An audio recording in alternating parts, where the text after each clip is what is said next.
So I think the impact of our current approach of prohibiting the possession of drugs and prosecuting various offenses related to drugs is to do a lot of harm to individual health, and it leads to all sorts of terrible human rights violations against people who use drugs.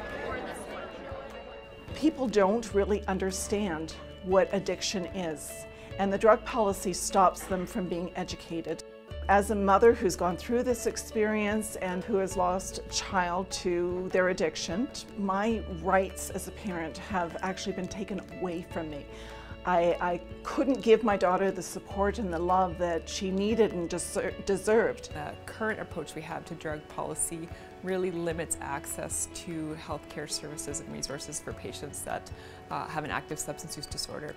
So for an example, when I see someone in acute care and we don't properly manage their substance use disorder, we often end up with people leaving before the completion of their treatment and getting sicker.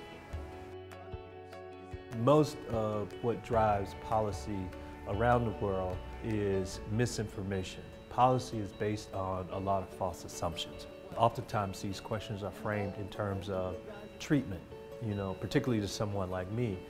Treatment is not what we should be talking about when 80 to 90% of the people who use these drugs, they don't need treatment because they don't have an addiction. They're just regular people. And so when you have that situation, the question becomes, well, how do you deal with the fact that people use drugs without problem? There's barriers at all levels. There's barriers at the political level, so politicians are afraid to talk about change. That's a historical problem that we've had. Institutions, it's hard to get them to take the leadership that's necessary, whether it be within a hospital or within a health authority. And we need to support leaders at the community level and the institutional level and political level and encourage them to consider different approaches, alternative approaches. I think the major sort of step in terms of changing people's mentality is to actually educate the people. I mean, that's what we're doing in these sort of conferences. We have a huge number of people here, some who are drug users, some who are treatment providers, some who are just concerned citizens, to let them know where are the myths and what's reality. In order for changes to be made, people need to realize no matter where you come from or the background you have, you're still a person, you're still people, you still feel. So I think if people really want to see change, all that stigma needs to stop. And no matter where you come from or what you do, you're still human. We need Canadians to start saying, this is not in my interest for you to maintain this war on drugs, which has so clearly failed over the last century. I think drug policy's future looks like this.